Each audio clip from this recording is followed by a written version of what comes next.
Salmo 78, versículo 1, la palabra del Señor dice así: escucha, pueblo mío, mi ley, inclinad vuestro oído a las palabras de mi boca. Abriré mi boca en proverbios, hablaré cosas escondidas desde tiempos antiguos. ¿Lo quiere leer conmigo, por favor? Léalo conmigo. Escucha, pueblo mío, mi ley, inclinad vuestro oído a las palabras de mi boca. Léalo conmigo. Abriré mi boca en proverbios, hablaré cosas escondidas desde tiempos antiguos.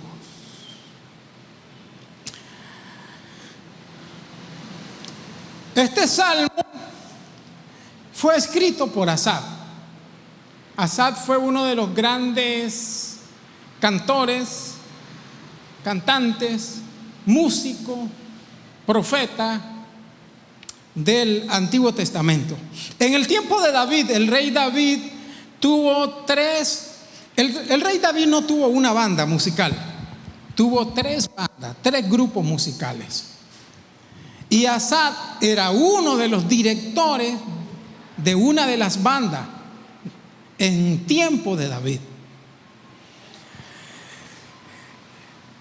Escribió algunos salmos se le atribuyen a Asaf, como este Salmo capítulo 78. ¿Sabe que después de David, Asaf es el segundo mayor compositor de salmos? Primero David, después Asaf. Asaf escribió 12 salmos. Se le llama en la Biblia como profeta. Es denominado en la Biblia Asaf como un profeta. Tocaba el arpa.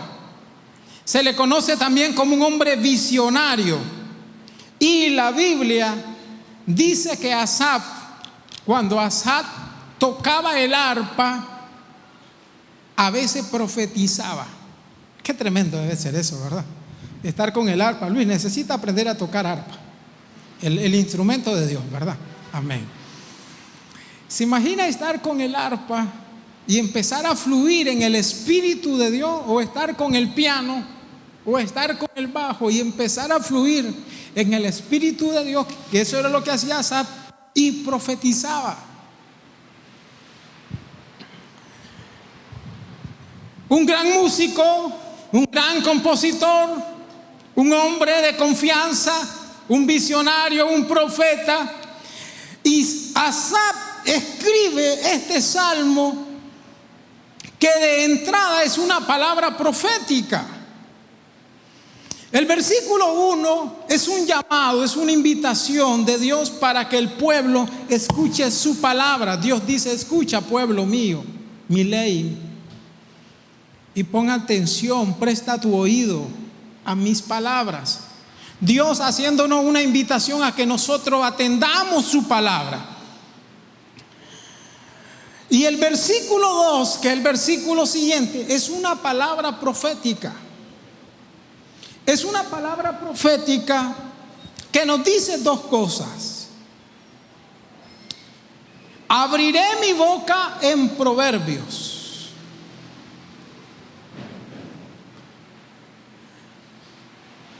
Y lo segundo que promete: hablaré cosas escondidas desde tiempos antiguos. ¿Qué es lo que está diciendo Asaf en el versículo 2? Que es una palabra profética. Dice: les voy a hablar en proverbios.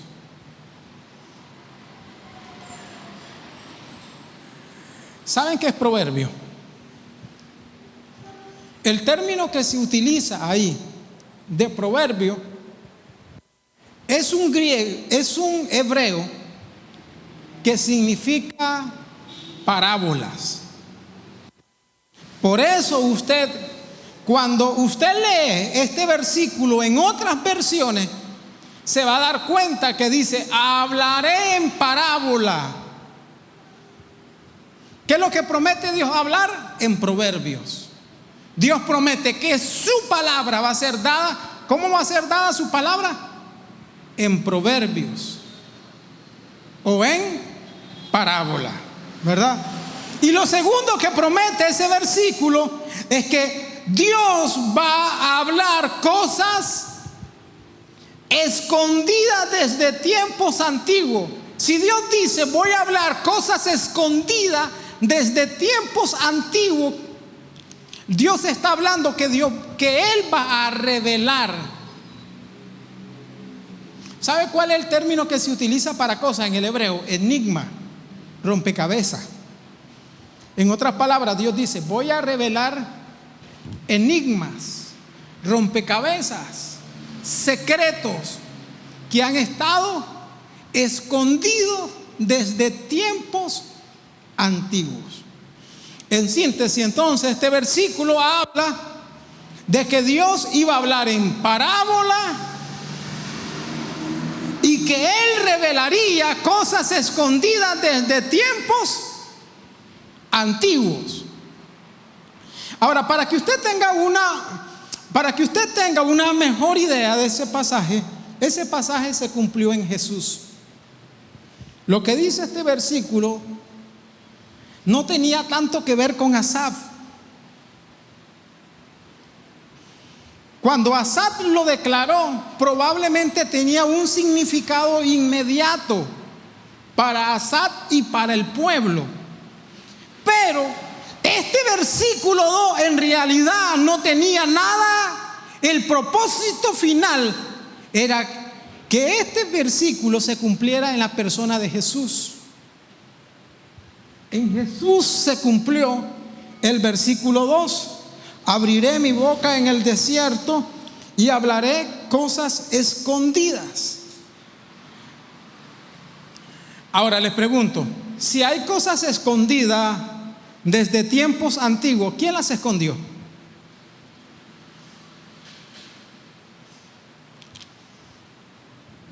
Les vuelvo a preguntar, si hay cosas escondidas desde tiempos antiguos, ¿quién las escondió?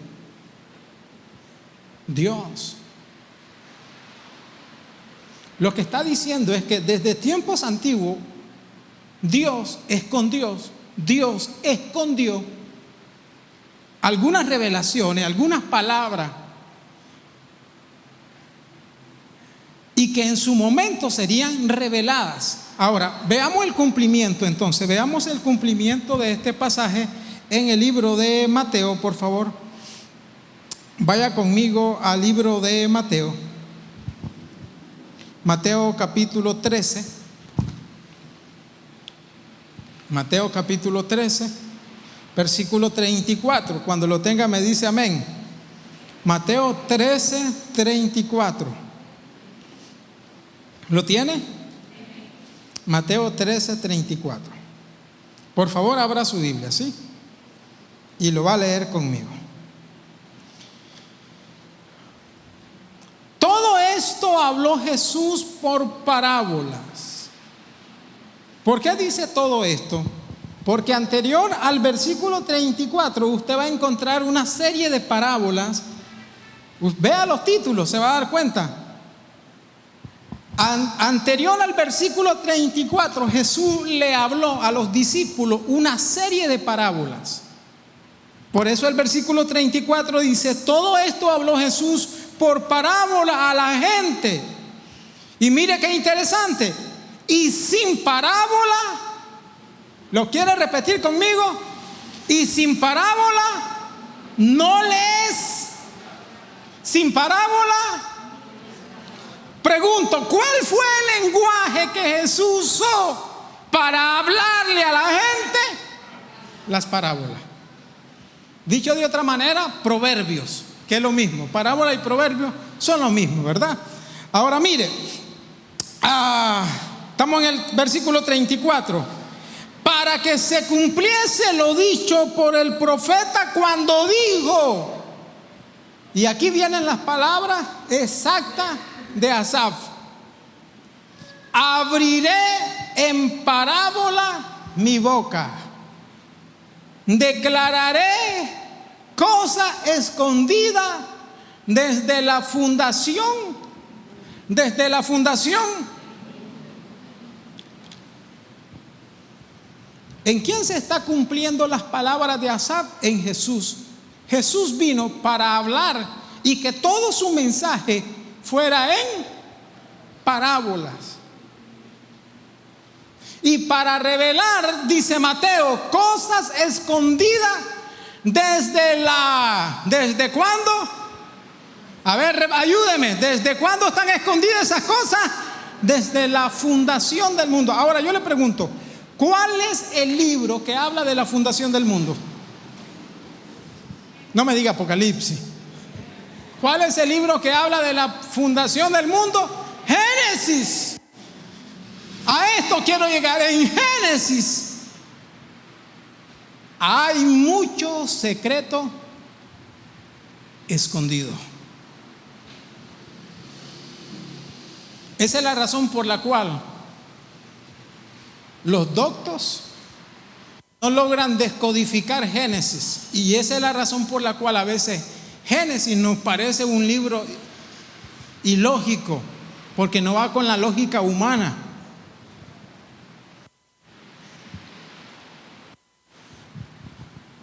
En Génesis hay secretos escondidos, porque Dios se encargó de que Génesis revelara nada más lo que Él quería que fuese revelado.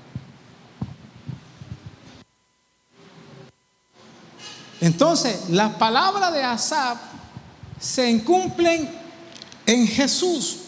Jesús vino para hablar en parábolas y revelar algunas cosas que estaban escondidas. Estamos en Mateo 13, ahí mismo en el capítulo 13, por favor, versículo 10, 13:10. 13:10, por favor. Lo vamos a leer en la Reina Valera primero y después lo vamos a poner en la Nueva Traducción Viviente. 13:10. Pero vamos a leer todo el relato. ¿Sí? ¿Lo quiere leer conmigo? Mateo 13:10. Entonces, acercándose los discípulos, le dijeron: ¿por qué les hablas por parábolas?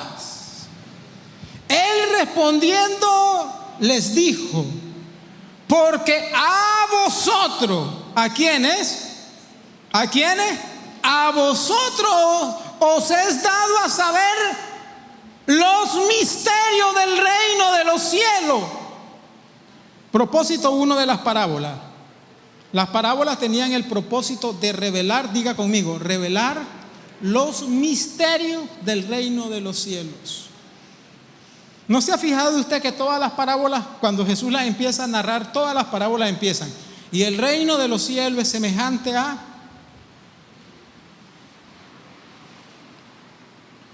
Entonces, uno de los propósitos de las parábolas es revelar los secretos del reino de los cielos a vosotros. Estamos en el versículo 11. Mas a ellos no les es dado. Porque a cualquiera que tiene le será dado y tendrá más, pero al que no tiene, aún de lo que tiene le será quitado. Por eso les hablo por parábola, porque viendo no ven y oyendo no oyen ni entienden. Podemos poner el versículo 10 en adelante en la Nueva Traducción Viviente, por favor. Solo voy a leer en la Nueva Traducción Viviente. Entonces, acercándose los discípulos, le dijeron: ¿por qué les habla por parábolas? Versículo siguiente.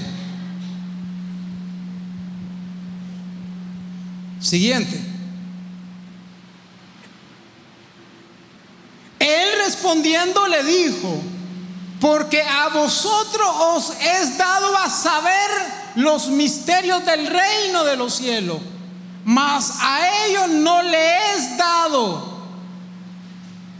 Esa no es la Nueva Traducción Viviente. Ok. Sus discípulos vinieron y le preguntaron: ¿por qué usas parábolas cuando habla con la gente? A ustedes se les permite, mira qué poderoso esto, a ustedes se les permite entender los secretos del reino de los cielos, les contestó, pero a otros no. No la quite, que vamos a seguir. El propósito de que Jesús hablara por parábola es que a través de la parábola a los suyos les era revelado los misterios del reino de los cielos. Pero al resto de la gente, esas mismas parábolas tenían la función de ocultar los misterios del reino de los cielos. O entonces nosotros decimos: Dios es injusto, porque a unos les permite entender y a otros no. Pero es lo que está diciendo. Hay gente a la que se les permite saber o conocer, pero a otros no les he permitido conocer. Los versículos siguientes aclaran por qué. Versículo 12.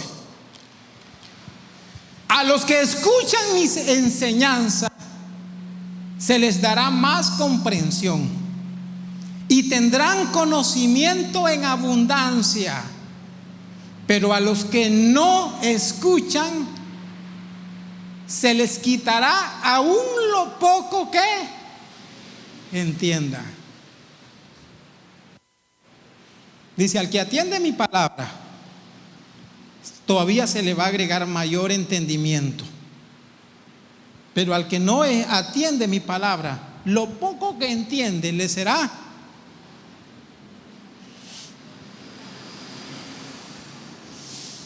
Le voy a decir algo.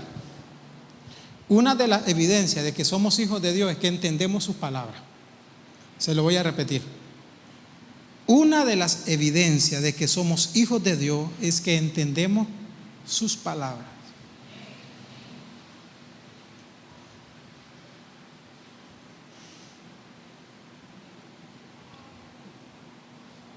El que no la entiende está en riesgo.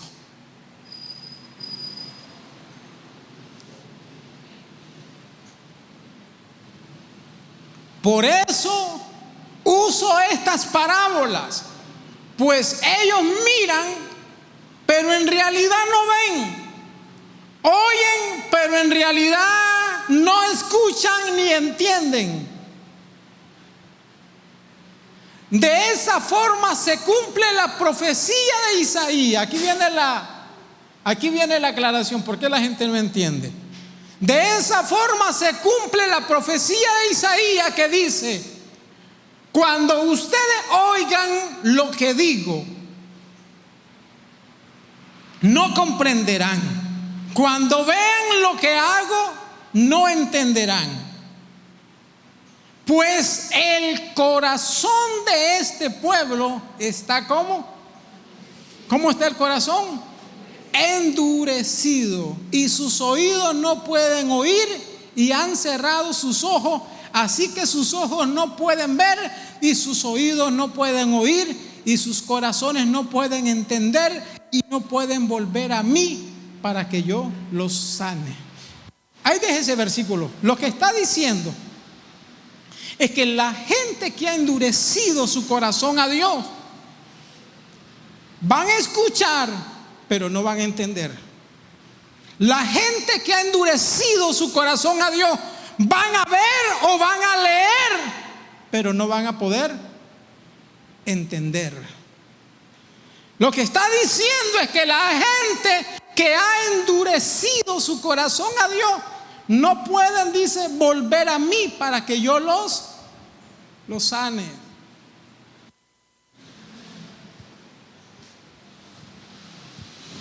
Llega un momento en la vida de las personas que cuando las personas que pierden la capacidad de volver a Dios.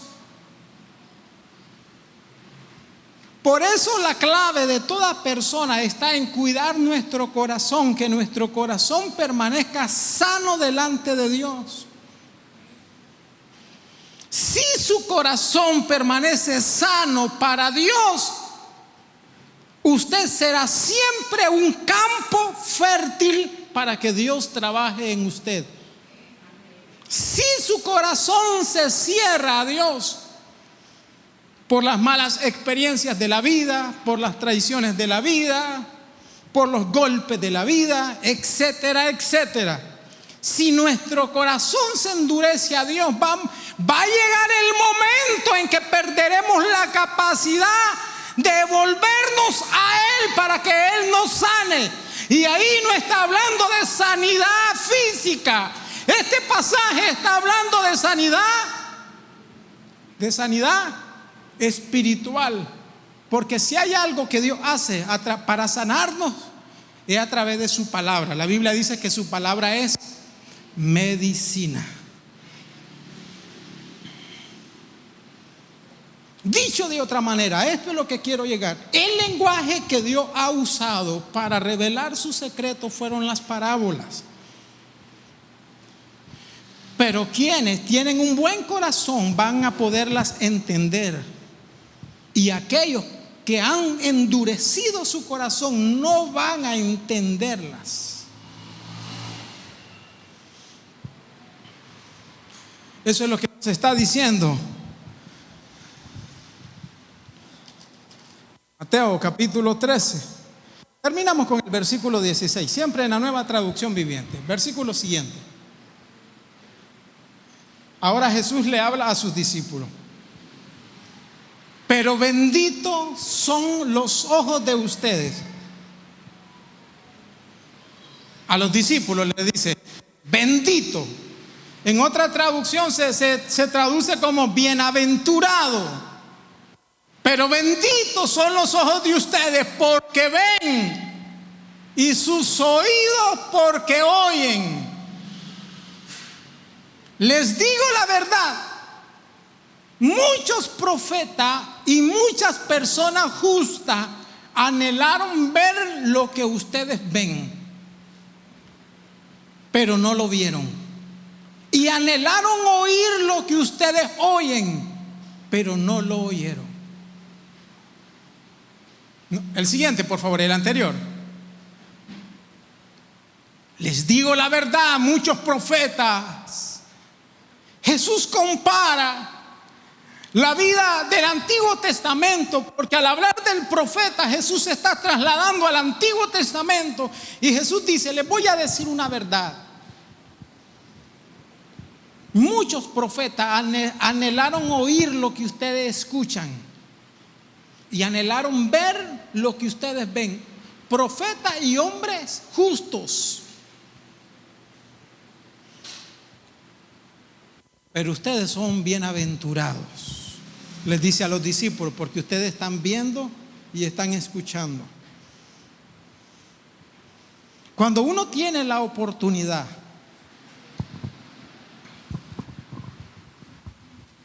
de leer la palabra de Dios y entenderla, somos bienaventurados.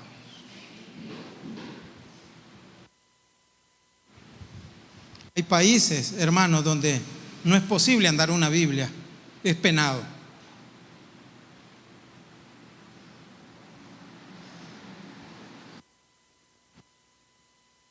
Hay gente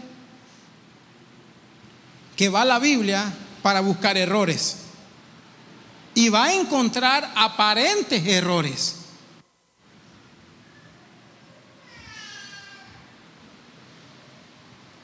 Aparentes errores. Porque recuerde, la Biblia es un libro donde los misterios del reino se hacen saber a gente que tiene un buen corazón. Imagínese usted un ateo que dice, yo no creo en Dios, yo no creo en la Biblia, la Biblia es cualquier libro, el papel aguanta lo que se le ponga. Imagínese un ateo que viene a la Biblia tratando de encontrar errores. ¿Qué es lo que va a encontrar? según él, va a encontrar errores. Y como ya vino el pianista, voy a terminar. Lo voy a llevar al libro de Oseas. El libro de Oseas, por favor. Capítulo 12.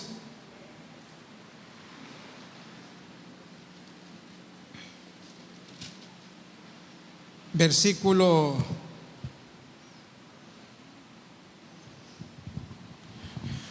'¿Cuál fue el lenguaje que utilizó Jesús? ¿Cuál fue el lenguaje? Parábola. ¿Y para qué servían las parábolas? Para dos cosas: para revelar los secretos del reino y para ocultar los secretos del reino. ¿Ok? Oseas capítulo 12, por favor, versículo 10.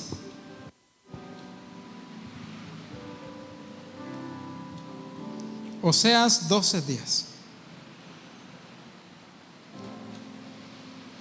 ¿Lo tiene? Oseas 12:10 dice: y he hablado a los profetas y aumenté a los profetas, usé parábolas. ¿Cómo lo traduce la nueva traducción viviente? ¿Me lo puede poner?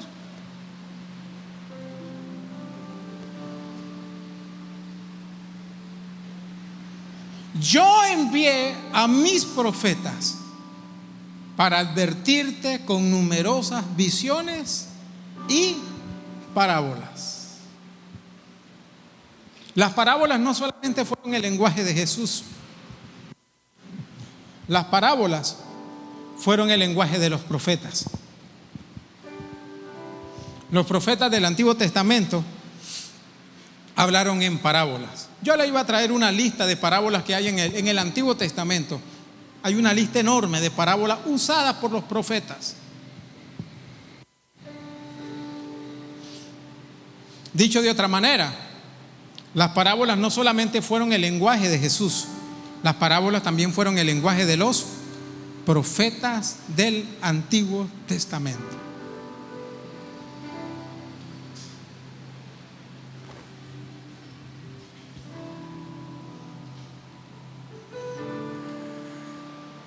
Usted ve cuando el profeta Natán llega a exhortar a David. ¿Sabe lo que le hubiera pasado a Natán si Natán hubiera llegado, David, con una palabra de juicio? ¿Quién sabe si David hubiera aceptado la palabra? Probablemente sí. Pero Natán llegó con una parábola y se la puso facilito. Y David dice: a ese hombre hay que matarlo. Él mismo cayó en sus palabras.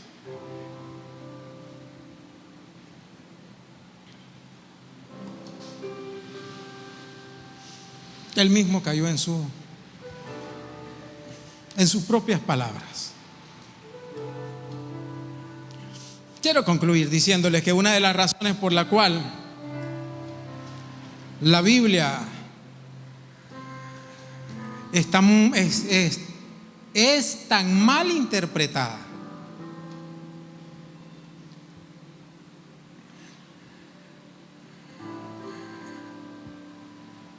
es porque con frecuencia nuestro corazón anda desviado. Cuando nuestro corazón anda alineado a los propósitos de Dios, estaremos en mejor posición para poder interpretar la Biblia. Se lo repito: cuando nuestro corazón está alineado a Dios, nuestros ojos y oídos estarán en mejor posición para interpretar esta palabra. ¿Por qué? Porque este no es un libro cualquiera. Este no es un libro de filosofía. Este no es un libro de historia. Este no es un libro de psicología. Este no es un libro de terapia. Este es un libro espiritual. Y como es un libro espiritual, las mentes y los corazones que se acercan a él necesitan ser mentes y corazones espirituales. Le doy un ejemplo. Imagínese que usted no sabe nada de psicología y le dan a estudiar a un psicólogo. Le dan un libro para que lea un libro de un psicólogo. Usted va a leer y no va a entender ni papas.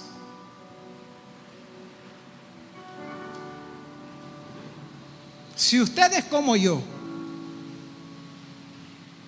que no sabe nada de filosofía, más que filosofía barata de la calle, y nos dan a leer un libro de filosofía, ¿usted cree que lo vamos a poder interpretar?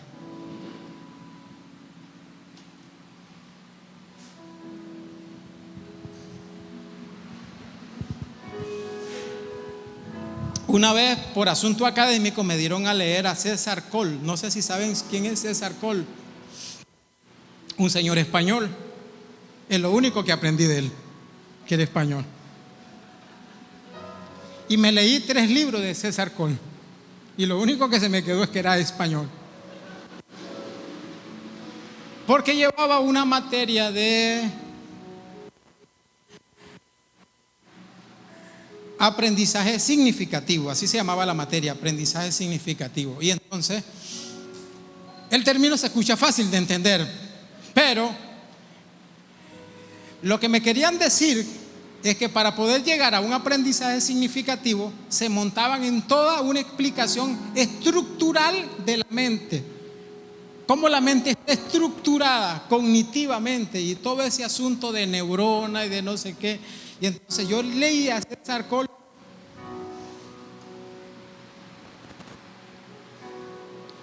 Hermano, yo soy lento para leer.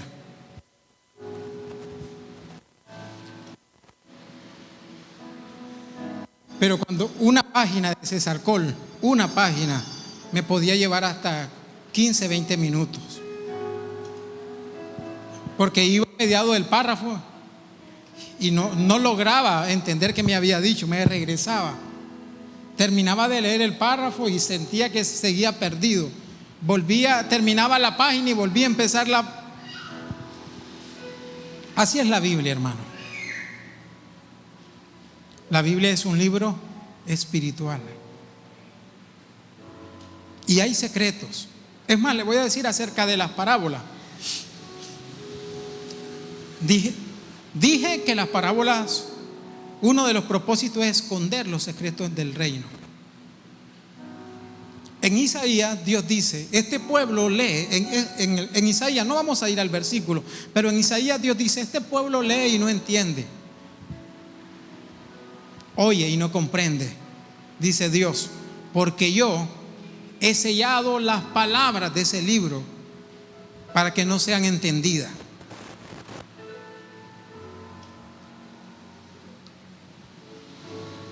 Para la gente que anda mal, llega la Biblia y con una mala actitud, ¿verdad? Llega la Biblia y no le va a sacar nada a la Biblia. ¿Por qué? Porque Dios para ese tipo de gente le pone sello a la Biblia.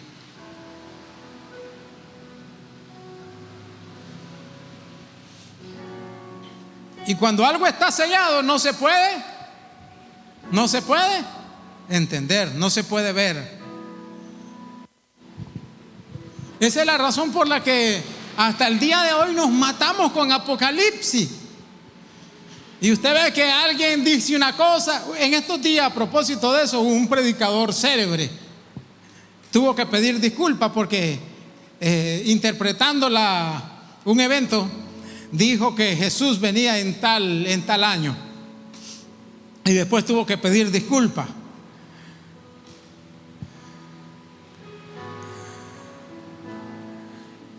¿Por qué? Porque las profecías y las escrituras, especialmente lo que tiene que ver con la segunda venida del Señor, son de esos secretos que están sellados. Todos nosotros sabemos que, por ejemplo, Daniel es primo hermano de Apocalipsis, ¿sí o no? Daniel y Apocalipsis van de las manos. ¿Y sabe lo que Dios le dijo a Daniel después de darle la revelación? Sella este libro porque estará sellado hasta el tiempo finales. Esa es la razón por la cual todavía nos vivimos quebrando la cabeza. ¿Qué significa la estatua que miró Daniel con diferentes elementos y diferentes composiciones? Porque están selladas.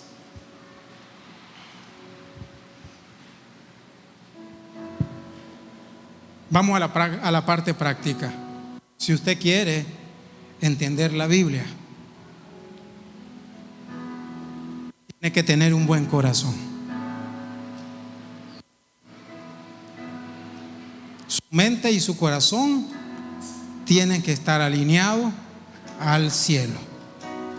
De lo contrario, no vamos a estar en la mejor posición para descodificar los secretos del reino.